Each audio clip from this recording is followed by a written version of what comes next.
Hello, everyone. Welcome to another Mysterious Galaxy virtual event. Today, we have for you a thrilling horror novel, which I particularly love horror. We are joined today by Catriona Ward and Sarah Pinborough. Hello, you two. Hello. Hi. Thank you so much for having us. This is so exciting. Oh, no, thank you. And thank you both for being troopers I know it's later in the day because you're both across the pond.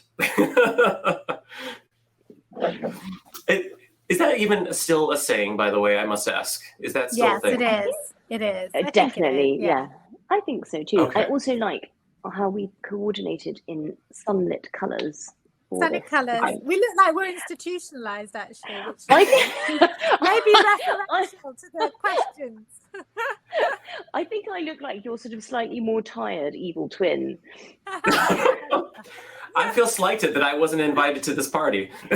I know. I'm sorry. Next time you'll get the memo. Perfect.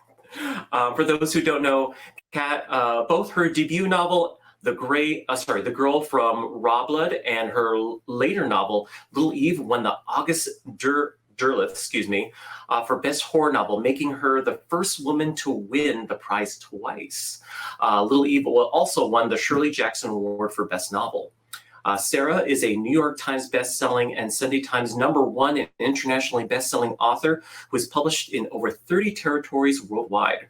Her novel, Behind Her Eyes, is now a smash hit Netflix limited series, and her other novel, Dead to Her, developed with Amazon Studios. Today, though, we are here to talk about Kat's latest novel, Sundial. And I must say, I mentioned this earlier in the green room, this is a stunning cover. Like, the visuals and the color palette is just, so good. I have the English copy and I can't even hold it up because I read it on holiday and I immediately gave it to my best friend who was on holiday with me. So I don't even have the English one to hold up. That's the best compliment ever, is to immediately give it to someone else. I've got the English one is this one, which I think is rather beautiful as well. Yeah. Very different. And they've got these, they're very different, aren't they? But somehow both capture a bit of the book somehow. I felt very lucky with both of them. Anyway. Yeah. I'm very happy with the version we got. Yeah, it's beautiful. I think the American one is beautiful. For those of you who haven't yet gotten your own copy of this twisty psychological horror novel, don't worry, because you can get it through Mysterious Galaxy. There's actually a handy dandy link below that'll take you to our website. And Kat is being wise and wonderful and supplying signed book plates while supplies last for all your purchases. And later in the program, if you have any questions that you want to ask, you can hit the link below that says ask a question, and it will hopefully be asked later on. I'm going to skedaddle and let these two wonderful ladies take it away from here, but I'll see you all at the end. Now we really do look like we're in an institution. We're next door to each other. Anyway, he's introduced you so well. I, as you know, have always been such a fan of yours from day one, and I knew that you were going to go stellar. So I feel like personally vindicated. I mean, everyone did, but I feel like I was holding that torch.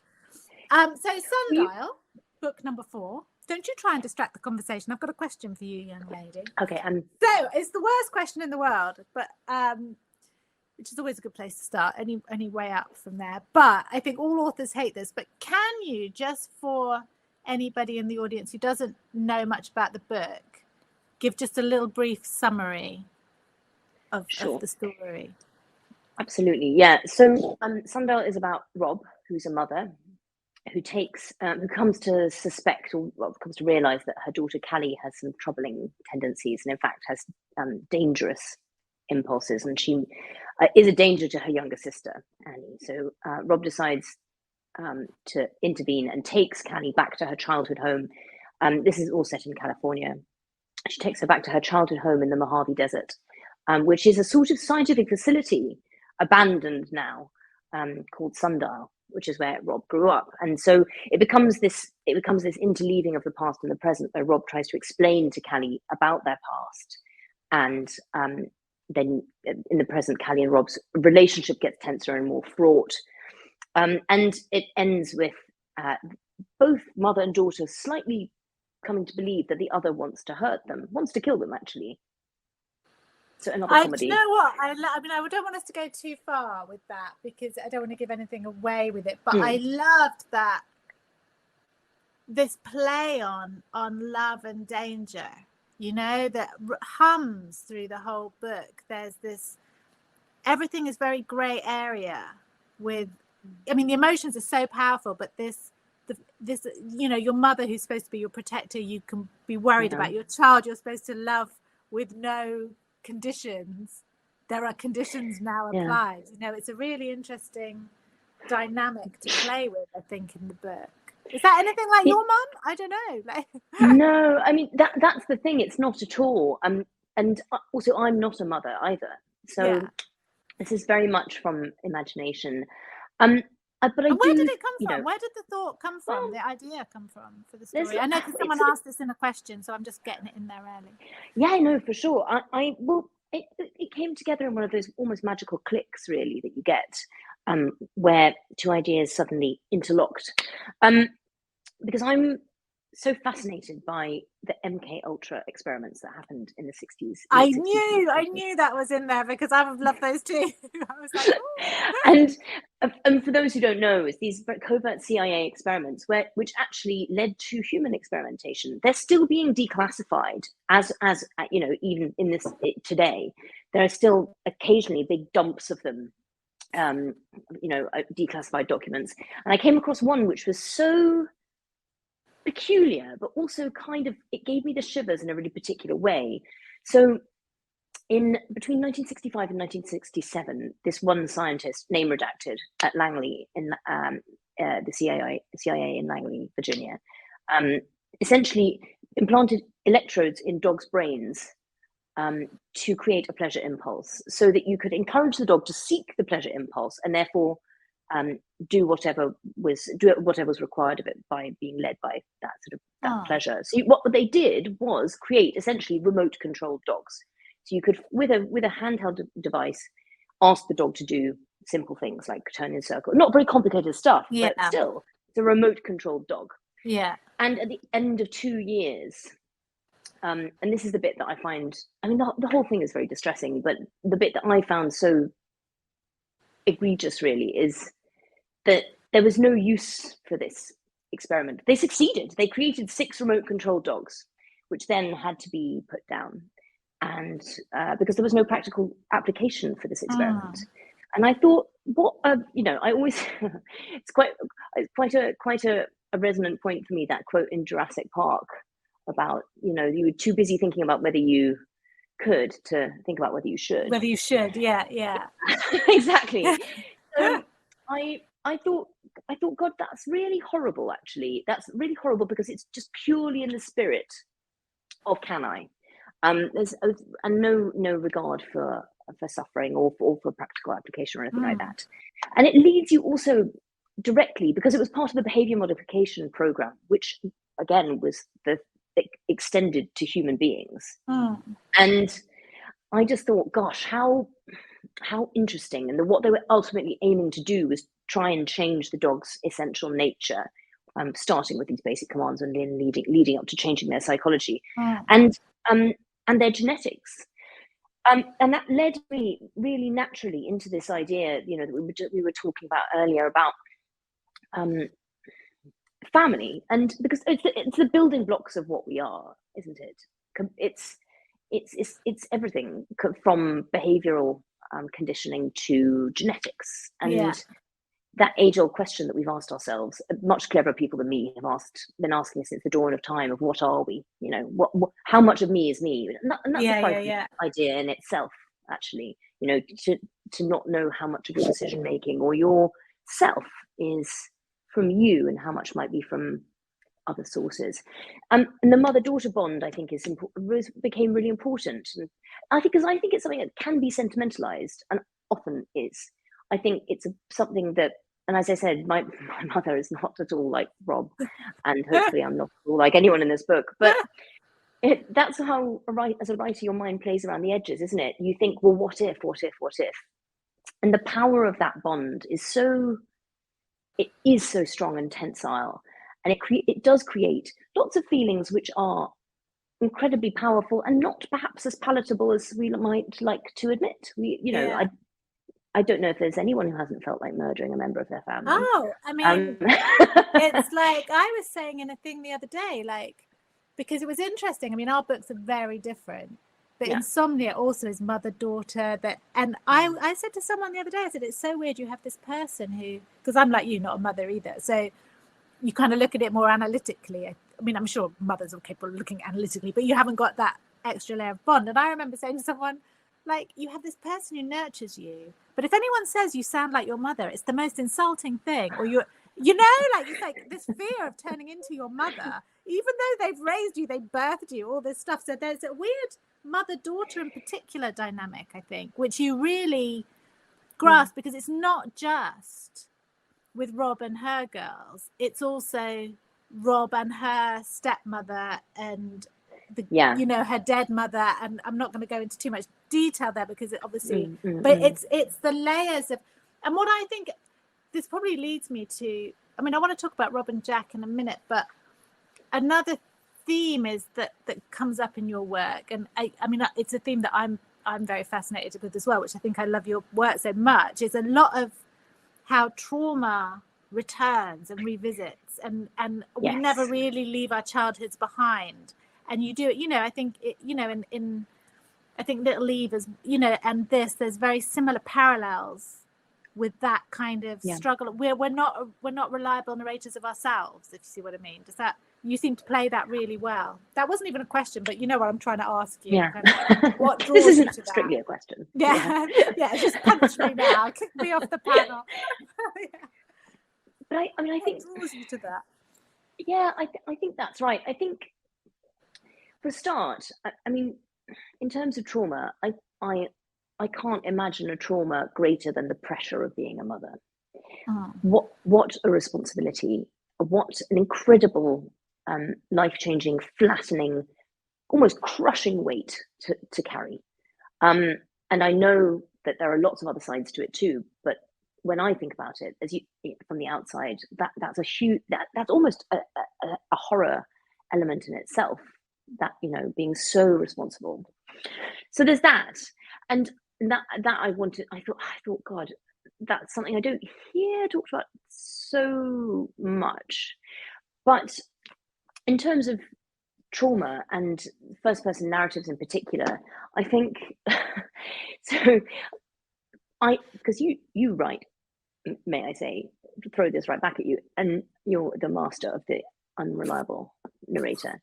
And I think what is so frightening about that particular form, when done well, is that it takes you out of all the securities that fiction is supposed to hold. Like, fiction is supposed to be better organized than life. You're supposed to have, it's supposed to make more sense. And, it has like character arcs and plot and an editor and development and plot logic, and life just notably lacks all of that stuff. So there comes a point of being forced into someone's subjective point of view where it actually becomes quite frightening, because it resembles life too much, I think. You have only got the information available to you, coloured by, whatever strong opinions you hold. And there's no lovely omniscient narrator at your ear to whisper, information about the people in the room.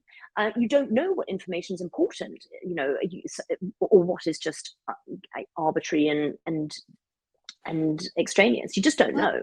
And I think that particularly, that's really, first of all, it's a really good way of expressing difficult material like trauma, because it's you don't try and control the narrative too much. You don't lay it out and understand it, and don't make it sort of like a teachable moment. It's more experiential. You're lodged into the point of view of the person who's experiencing it, and I think that's, for me, that rings much more true than. And you do shift it very well. The shifting sands of whose side you're on throughout, even though what I found I really liked, I mean, I cried at the end, and it takes quite a lot to make me cry. But although, I'm menopausal, I can cry at the drop of a hat. But no, it was really, and I think because you clearly, and I think this is clear from all your books actually, and Needless, I was going to say Needless Things, Needless Street, you know, like that, that you have a real love of the monster, I think, the monstrous in us and the monster, and trying to understand it and make it sympathetic. So with each of these characters, when people are doing monstrous things, there is a sympathy for them. And, you know, do you find the monstrous things at the most, I mean, this is like the most engaging to write, the most that you enjoy writing, weirdly? Well, maybe rather troublingly, I don't actually find them that monstrous. Like, I find them human. Yeah. You know, I think that's probably why they work so well, because that comes through so well. So I see, I feel this great sympathy. I also there are a couple, not many, there are a couple of actual, so it's, I would think about this a lot. It's very, very difficult to write an actual monster, because the interiority of psychopathy is actually very boring. You don't have any of the things which make us hook into a character. You don't have needs, wants, desires, obstacles, conflicts. You don't have any of that. It's just like a big dark room. Psychopathy works in a very, you know, people who are so far along that line are completely without any of the things that can make characters interesting to the reader. So an actual monster, believe me, because I've tried, is actually really, really dull. It's a really dull read. It doesn't work. So I suppose what comes across as monstrous is, I guess, monstrous behavior sometimes. Well, yeah. The things people do can be monstrous. It's what comes, I think I have a strong consciousness as a person of how easy it is to slip down the road of monstrosity. I don't know that I've done it particularly, but I'm always aware that you don't become a monster overnight, do you? You walk, it's a slow series of footsteps down the road, and then you turn around and you're like, and you see how far you've come down the road of monsterhood. So, and that's a particular fear of mine, which I think I seem to have communicated very effectively to the I think it's that thing that human beings, you know, aren't essentially nice. We have to work hard at being good people. You know, it does not come naturally. Look at the world. Being good is not, you know, we have it in us, but, you know, if anyone recorded our inner monologues of a day, we'd have no friends. You know, they don't, thank God. Yes, that's it. And so it becomes all about the choices you make. And some people choose, obviously there are big exceptions, but you know, what becomes interesting is how far people choose to resist, as you say, and how far people don't. I do find that struggle very interesting. I think, and people slip, and they slip in your book. There's a lot of slipping. People slip from one thing, and suddenly you kind of look and think, they could have pulled back. You know, they didn't have to do that with it, but there's a lot of slippage. You know, well, no one's just one thing, are they? And characters aren't one thing, and in fact, books aren't just one thing either.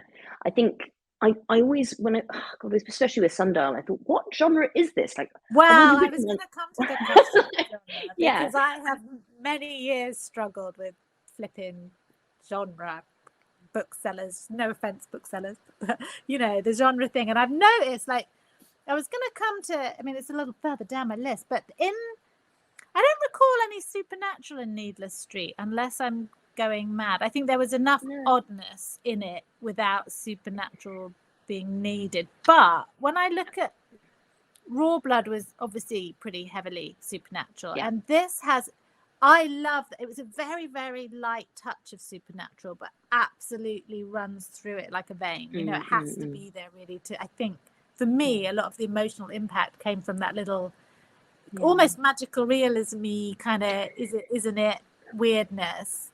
And was it, I'm really glad, because you could have done that book without it. It would have been less rich, but it could have been a much straighter thriller without that. I suppose it could, edge. But obviously the edge, I loved it, and it makes it, I think, to a certain extent. Do you get, I know Viper in the UK are very kind of open-minded, but do you get any pushback to including the supernatural? I didn't get pushback about that. I did. There was some discussion about and the thing is, by the time Needless Street came out, I'd already written this book. I was going to come to, was there a pressure after Needless Street? Yeah, and I think certainly because I tend to find that the breadcrumbs of the next book are already are in its predecessor, and it might be a very small thing, but it's an idea that sort of lodges in your mind like a little tiny seed and blooms really slowly.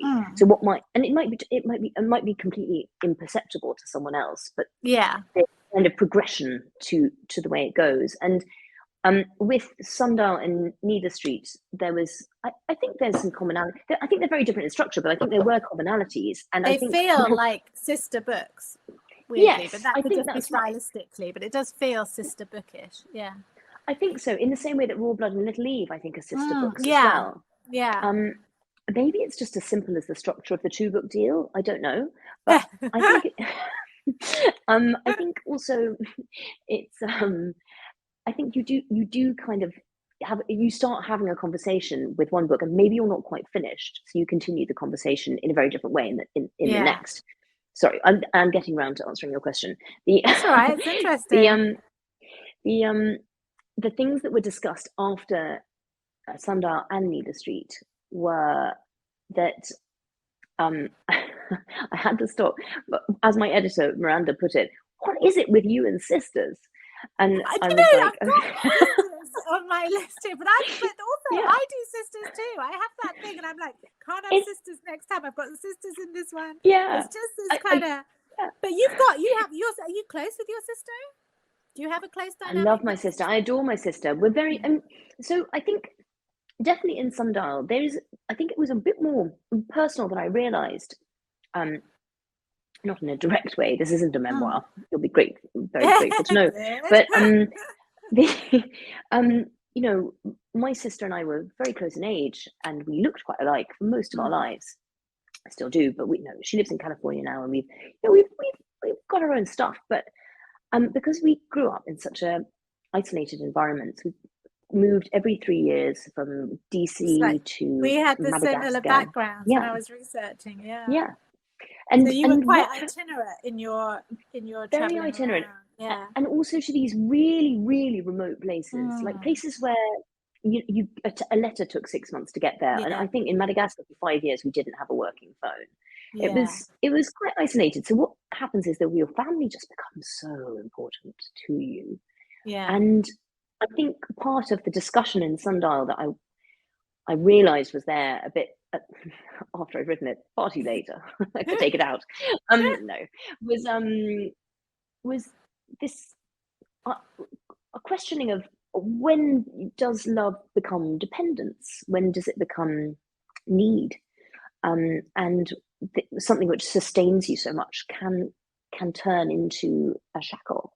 So as I said, I have very healthy relationships with all my family. But this is the horror/thriller writer in your head. Yeah, of course. Pulling at the threads and making nice things nasty. And I think sisters' dynamics are really fascinating. Me and my sister are very different, and we've gone through all kinds of phases, and we're never going to be like best friends, but we certainly understand each other now in a way that we're closer now, I think, as we hit on 50s than we were as teens and stuff, because we kind of are getting to grips with each other.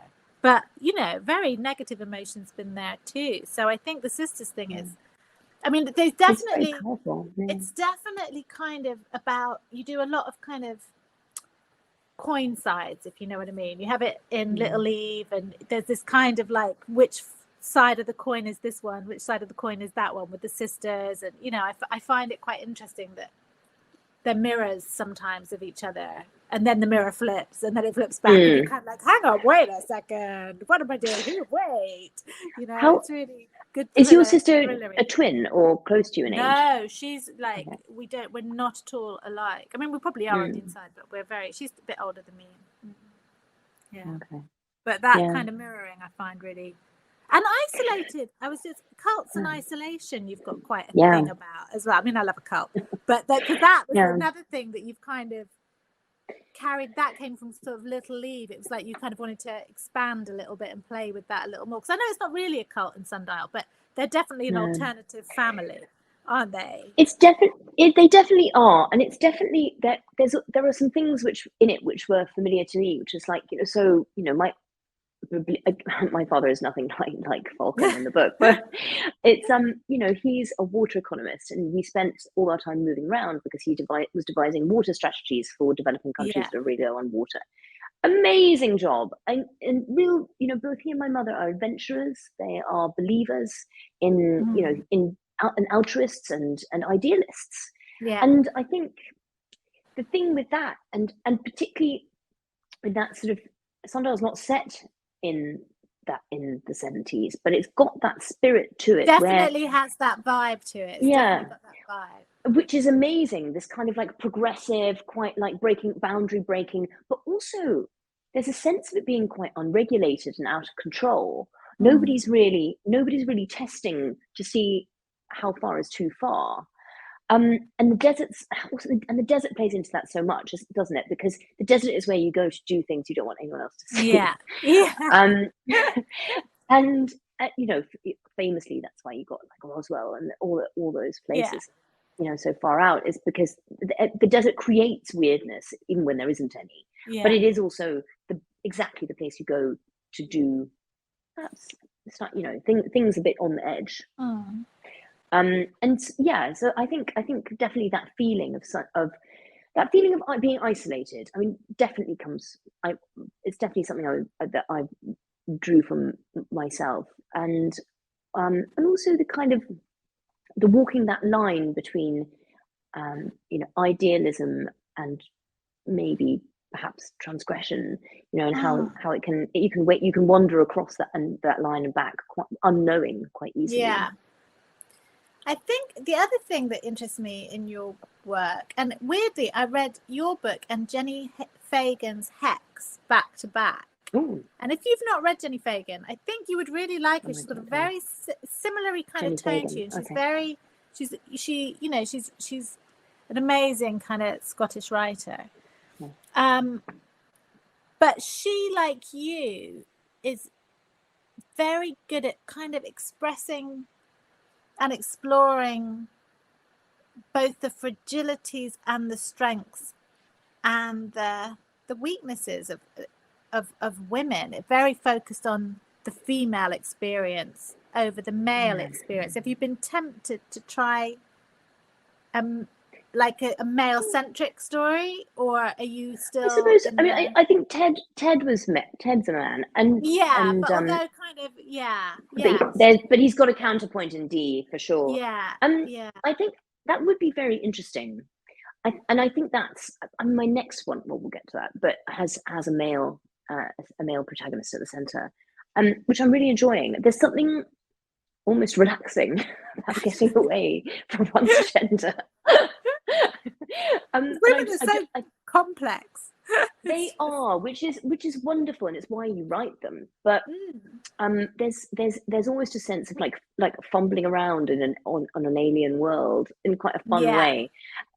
With doing a male protagonist. Also, I think there's definitely that responsibility, isn't there, for the women to be the repository of all of these kind of ideas in a book, like just representations of things, like representations of good and love and motherhood. And safety. And I get a bit bored of that. So I think writing the unlikable women is sort of one of the things I really enjoy doing. The women who refuse to be categorized into any kind of metaphor. You've done it really well though, because Rob is, while being completely unlike my own life experience, and God, I hate this word. It's like my editorial says, can we make they've gone from likable, because they figure out I find that really hard to write likable women. Yeah. But she's like, can you make her a bit more relatable? And actually, there's something relatable, even though Rob's experience is so different. And some of what she does is a bit like easy tiger, like we're stepping over a boundary here. She's relatable. You see why she's doing it, I just wanted to have a little question about the names. So I love that you called them Rob and Jack, and I immediately went to, they must be Jackie and Roberta, or so, because I was like, hang on, wait, is this a boy? Is this a girl? Is this? So you immediately kind of set them apart as other, and was that what brought that on? Because that was quite an interesting choice to make. How did you arrive at it? There were several reasons that played into it. First of all, Rob, for some reason, she just had that name. That seemed natural. And then, like you, as you just very articulately did, I interrogated it to myself a little bit and said, why would you have that in a narrative? Because it does stand out. And I think, first of all, their names are, well, they become important. By the end you understand it. By the end you understand why. So it's not just a sort of style. It's not just a sort of aesthetic choice. But also, I think for me, when I was figuring it out and writing it while figuring it out, I thought this adds, even for me, and I know what's going to happen, it adds a sort of layer of unease. Like you feel that there might be the sands might be shifting a little under your feet, and I thought, yeah, why not? Let's do that. Yeah, it was just interesting. It was quite quirky. Yeah, and I think it makes the reader ask themselves that exact question, which is either answered or not, we can't say, but there's I think it's certainly also when she gets to Sundial, you kind of think, well, what kind of place were her parents running if they named the kids this, it's that kind of, it immediately makes you think, who are these people? What was this place?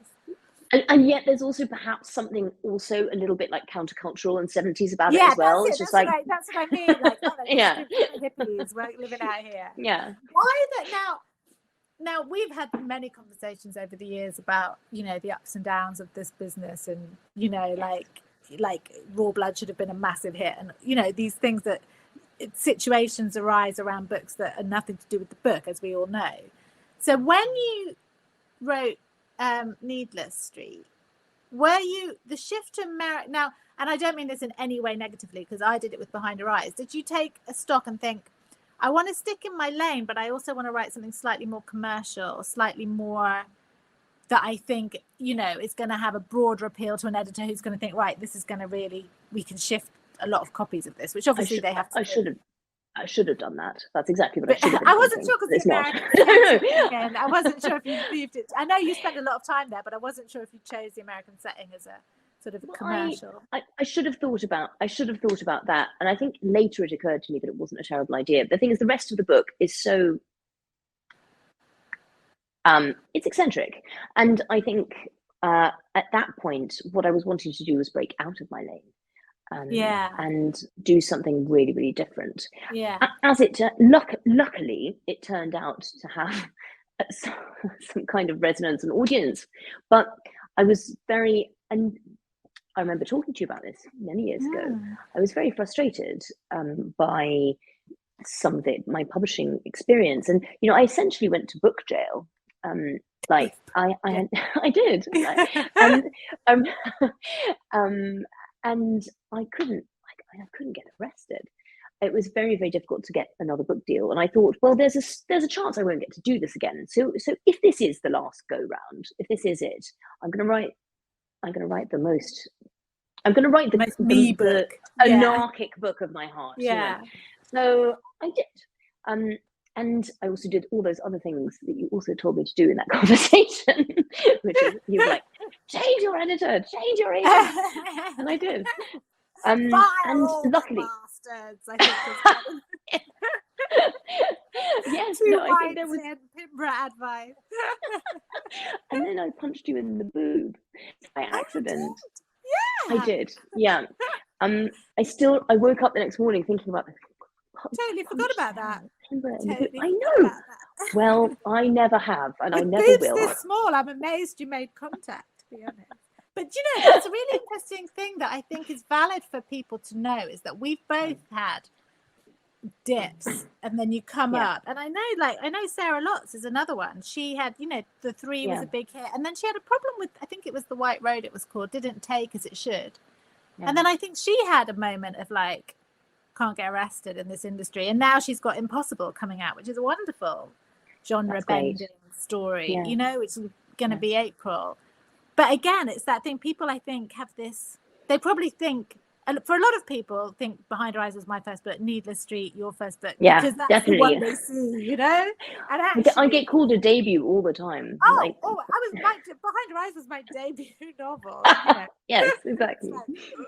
But anytime you do something different, they go, we'll call it a debut. But I think it's really important that people realize it's not just an overnight kind of hit, sort of thing. I mean, I see without sounding like a bloody grandma, but I loved Raw Blood, but it was raw. There was a rawness in Raw Blood, whereas it was now, very much a first novel. Really come into your voice with it. You've come into, because I think that's where Needless Street. They all feel like you, but the first two are very gothic, aren't they? You clearly have a passion for gothic, whereas these are more kind of American gothic. Not knocking the Americans, but there's a different kind of vibe. I think I found a way to take everything I love about the Gothic and make it my own. I think there can be a slight sense of safety. Don't get me wrong, I have huge love and affection, and I stand by my first two books, and there's nothing wrong with historical Gothic. It's marvelous, but I'd done it twice. Yeah, and I just when with Needless Street there was that a bit of a click. I thought, this is how I can take everything I love about a genre and also just completely transpose it and transform it into something maybe a little bit different. So I think that's really astute. I did feel like it's I did feel like it was a turning point in my writer's journey. So that book pairing is interesting as well. So I'm doing Sundial is done now, and I'm kind of. Are you on the next one? So can you give us any clue before I ask the audience? I've got obviously a few more questions, but I know that people have got questions. But can you give us a little hint about what's coming next? No, of course. I mean, I turn in the first draft on Monday. God, you're so bloody fast, you cow. It's. Do you know? And we were talking about it earlier. We had a bit of a difficult, some personal stuff over the winter, and in a way, it became the safe place to go. And I actually I thought, I'll never be able to write during this, but I could, and I did. And whatever that says about me as a person, who knows? But so I've stuck to my deadlines. Although everybody was very kind and said, we don't need to. No, so it's about. It's called Looking Glass Sound, and it's about. Nice. Thank you, Sarah. I like that. Yeah. It's about a failed writer who retires to a cottage on the New England coast to write his revenge novel of his nemesis, who was once his great friend, and then betrayed him, became his nemesis, and is now dead. So now he's dead. He's going to write the ultimate takedown, and as he writes, events in the novel start to reverberate with events in real life, and he starts to find notes written in the characteristic green ink of his dead nemesis, hidden in places around the cottage. Fabulous! So have you got dual timeline? So have you got a dual timeline, as in you've got the novel and the real world? Yeah. It's a complete kaleidoscope. You've got the novel, the real world, the past, the imagined. Love it. I'm sold already. I'm sold. I love a complex narrative. I love it.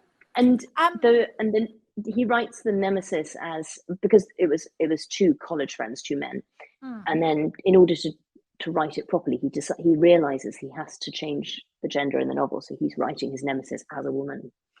So you get to see the same person in both guises. Okay, now I'm gonna have to not drink when I read that. Right, I've got some more questions for you, but I'm gonna just check in. Okay, so one of these is actually my question. So I'll go with the first one here, because also I agree with this. And we've got to remember, Ted is watching when you answer this one. Say hi, Teddy. Olivia is one of the best feline protagonists I've encountered.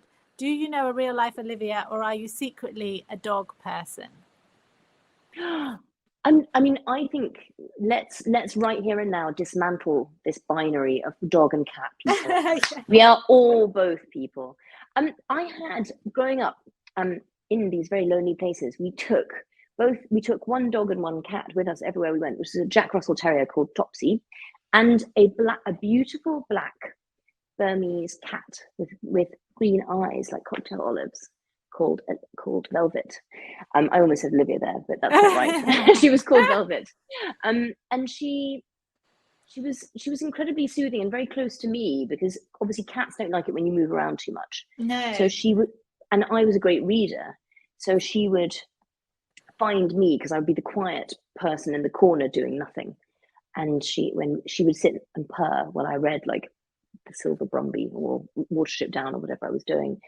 So Olivia is definitely, there's a lot of she had a lot of self-belief in the way that Olivia does, so she's a real inspiration. She's properly there. Yeah. Ted hates. Yeah.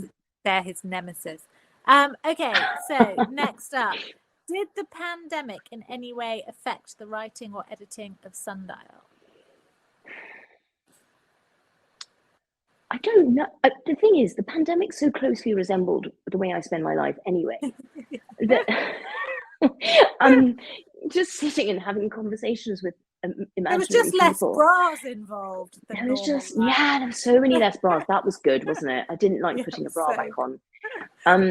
But I think there was a period where it became difficult to reach out imaginatively, like, because you'd been staring at the same four walls and the same people and the same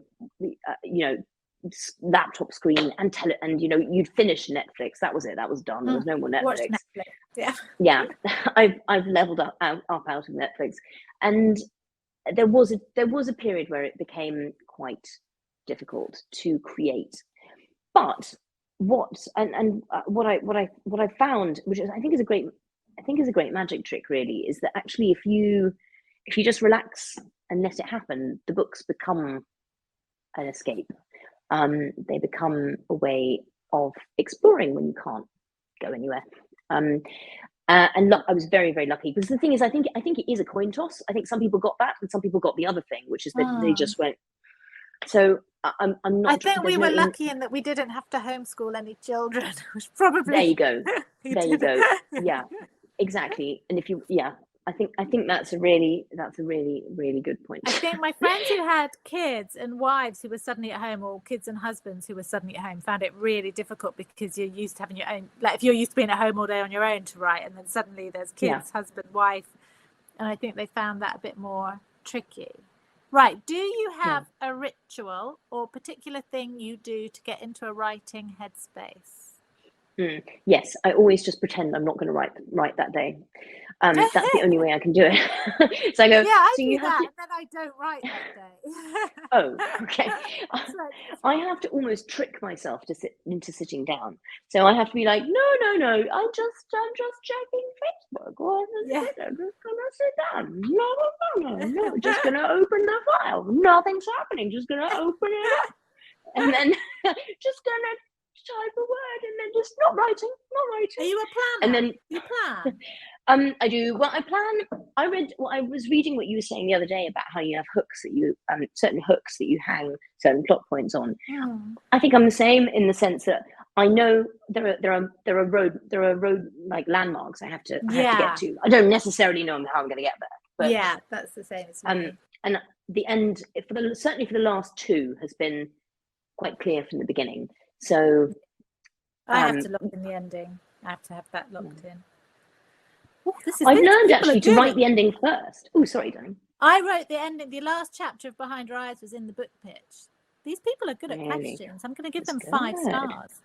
Okay, so was there a scene or detail that was cut from either Sundial or The Last House on Needless Street that you really wished had made it into the final book? There was a scene which I actually in Needless Street, which I included in the special edition, which was just quite a long section of the TV show Catching Up with Olivia, where she just recites her own TV show, and I loved writing it because Olivia was just my escape. Olivia, in such a bleak book, Olivia she was just such a ray of light, which I think she is for the reader as well. But and she's so arch as well. I love her archness. Oh, she knows what's up. Yeah, but so I wrote quite long sections of catching up with Olivia, which I just looked at and I thought, I can't justify putting this in the book. Like, it serves no purpose. This is my own fan fiction. Yes, I'm essentially fan fictioning myself. That's so cool, though. I bet you could do a whole book on Olivia. People would buy that. Answer this very carefully, Ms. Ward. Oh yeah. What have been some of the books or authors that influenced your writing? You can lie at this stage. I remember tweeting at you really embarrassingly. This was an embarrassing moment, and it was. I regretted it afterwards, even though you were very nice about it. I tweeted at you. I think I was a bit pissed. I just won an award. I was like, "Yes, inspiration!" Well, you were very nice about it. Women, weren't we high-fiving across the internet? Yes, no, that was so cool. I think you're a King. You're a King fan as well, aren't you? I'm a big, big King fan. And he was very nice about Sundial recently, which is very nice. Very good.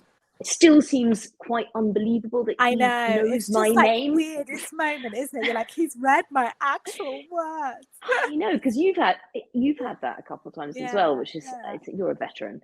That's just because I'm old, Kat. I'm old. No. That's not what I was saying. Kelly Link. I love Kelly Link. Okay, I think her short stories they teach me something about writing every time I read them. And she's one of those names I keep hearing, because obviously she's been around a while, hasn't she? Yeah, I think. And I've not got to her. I need to read some of her short stories. She's not. I think because she's not a novelist, one doesn't come across her as often, particularly in this, over here we don't have such a culture of. We used to have the old best new horror, and I used to pick up a lot of people from those, but I haven't. They don't tend to happen so much anymore.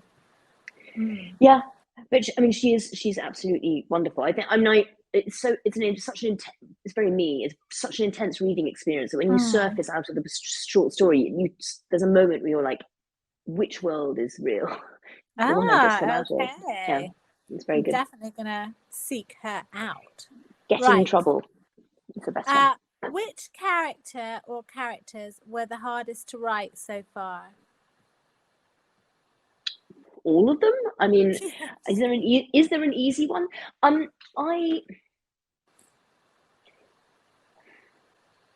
think actually, maybe from the book you've just handed in, it sounds like there would be some really tricky ones. They're all. Yeah, I mean, I think they're all tricky, and actually, weirdly, the more they resemble someone with a kind of, I don't know, with a more like normal life, who has less freakish impulses and didn't have some kind of weird cultish childhood, the more difficult I find them to write. But I think what you discover is that if you're doing it right, it's always a nightmare. Like they're never simple. They're always complex, and they always should have immense, like deep well-like levels to which you can plumb.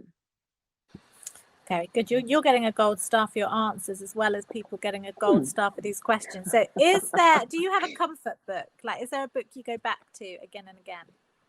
Oh, I love all sorts of things. I tend to read, and this is perhaps again a bit of a window into me. I tend to read Joyce Carol Oates's Zombie, which is about Jeffrey Dahmer. Not read it. I need to read that. It actually was a huge influence when I was trying to figure out how to do Needless Street, because it shows how to write the unwritable in this really interesting way. Also, it says so much while in such an economical way, and doing horror without ever really kind of going into the horror places. The horror. Yeah, it exactly, like centering the horror. I read that a lot, and it's a strange book to choose, but I think it's the same reason that people read true crime. Is there's a sort of comfort in looking at the calamitous outcome because you're not quite there yet. I'm gonna have to get the Mysterious Galaxy people just to send me a list of these. I know they're in the chat. For anybody who's not in the chat, they are they're putting links up for every book that if you haven't got the chat open, all the links are there to buy them from the shop. Let me have a look at one more question. Oh no, sorry, carry on, Kat. I was just about to cut you off. Oh no, I was just going to say I also have a deep love of the novels of Georgette Heyer, which is these Regency romances. It very much depends what kind of mood I'm in. Was she Jean Plaidy as well? She was Jean Plaidy, wasn't she? Or was not? she? Have I got? I don't. The answer is I don't know. But it's very kind of. It's very historically accurate in terms of language, but incredibly, it set the paradigm for like the swashbuckling Regency romance. Oh, it's really interesting when people, because I love a bit of historical fiction, like proper. Like I grew up on Jean Plaidy, and I tried to read her again, and they're quite thin after Philippa Gregory. But you know, like they taught me when I was a kid. I loved history through them because they were thinner. They weren't weighty tomes. You could race through them a bit like a kind of. Yeah. They felt like an immediate story rather than reading about someone from 500 years ago. And so that I loved all of those books when I was a kid growing up. And things like The Eagle of the Ninth and Rosemary Sutcliffe and all of that, those sort of wonderful kind of early Britain stories. Someone's asked again if you could, they've asked if you've got, I know you've already told us, but can you tell again the name of your next book? Yes, of course. It's called Looking Glass Sound, which is the name of the bay that the cottage sits on. You're good on a title. You're good on a title. Right, now I have very serious quick fire round for you, madam. So I'm ready. McDonald's or KFC? McDonald's. Early bird or night owl? Night owl. Ketchup or brown sauce? Ketchup. Wine or vodka? Wine. Of course. Physical Wine or ebook? Or ebook? Both. I don't mind. Both are fine. Both are books. Movies or box set? Movies. Winter or summer? Summer. Dog versus cat we've already had. Beach or mountains? Oh, beach, I think. Chocolate or crisps / chips for our American audience? Crisps / chips. I'm not a sweet person. Yeah. American covers or English ones? Don't make me choose between my children. Just a sneaky tricksy one. Now we've got 5 more minutes, I think. So I don't think we've got any more questions. I'm loving that people are totally confused by the idea of what brown sauce is in the chat. So what is your writing process, though? Do you have a writing process, just as the last one before we go? Do you have like a... Pretending that I'm not going to do it. Apart from that, But do you mull a book for a while? Like I always tend to mull one while I'm finishing one before.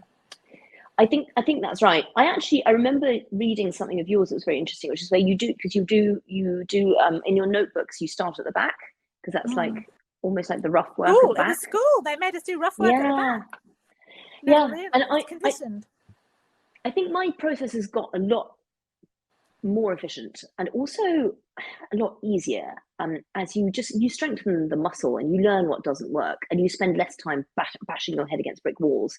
So now, and I've learned really importantly the value, and I can't believe I didn't before, but I didn't, the value of drafting. Like I used to try and like forge each sentence out of gold and make it perfect, and then only when it was perfect would I move on and write the next sentence, which would then be perfect. And that's the way you wrote a book, as far as I was concerned.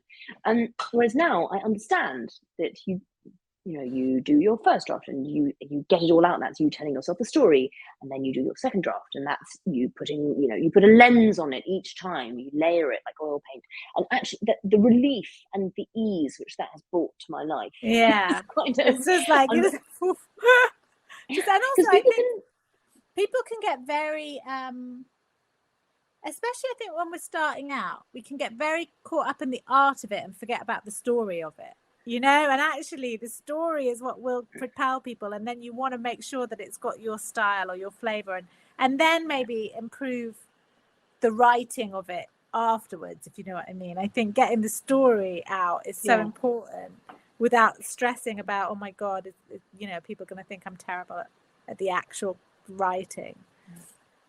Plot is your best friend, and it took me so long to realize that actually plot is where that's the safe.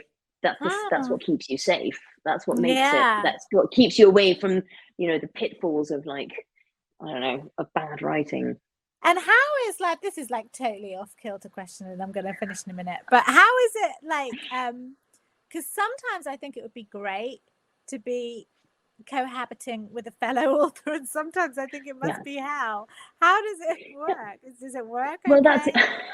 You have to take it down, say, right, I'm working, you're washing up. This is how we're pretty good. I mean, the thing is, we were locked down in the pandemic together, so we had to learn quite quickly how to do it.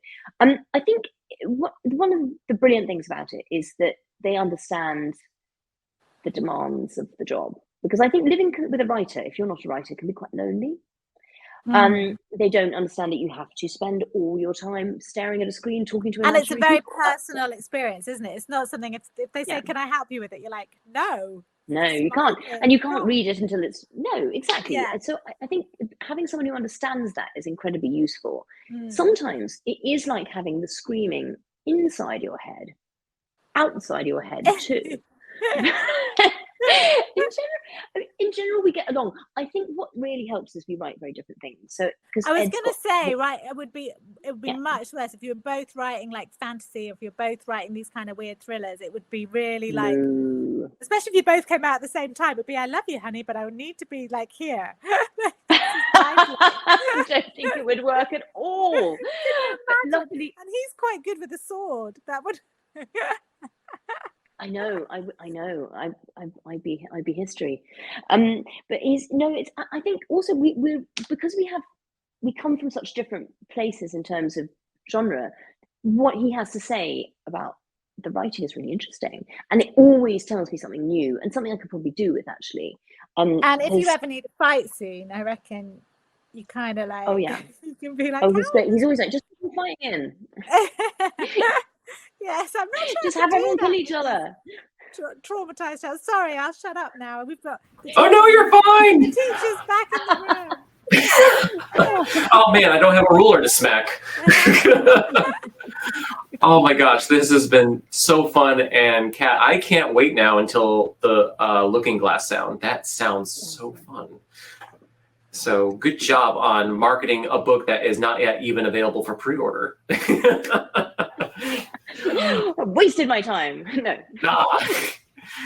Thank you, everyone who is here watching this. If by chance you came in late or missed most of it, this is actually rewatchable on the same link. Hello, Teddy, kind of. And we are going to re-upload this on YouTube, hopefully by tomorrow, so it can be rewatched forever. It's going to be archived. If you haven't yet got your copy, reminder, you can get Sundial or any of Kat's books here at Mysterious Galaxy, and she has signed a book. People should get all of them, because as a body, even though I feel like she's still got so much good to come, as a body of work thus far, I would advise reading all 4. Yes, totally. Fly off the shelves. Well, thank you so much, Kat. Thank you so much, Sarah. This has been entirely fun. Yeah, and now I'll let you go off to bed. Well, thank you so much for having me. Early bird, but I know, because you've got your very friend who's making demands in the morning as well. Yeah, we get up at 4:30, 4:45. So. I'm not even going to bed then. No. I do have one last question. Where can people find you both on social media? I'm on Sarah Pinborough at Twitter. Sorry, Kat, I thought I'd get out of the No, we're the headline. Okay. I think we've got a bit of a delay. Anyway, you go first. Oh, I'm Sarah Pinborough on Twitter. It's just nice and easy. And I'm Catriona Ward on Twitter. Same thing, just my name. Perfect, easy peasy. Thank you again, you both. This was wonderful, and thank you everyone for tuning in. I hope you all have a wonderful day and a good night. Bye. Thank you so much. Thank you so much for coming. Bye.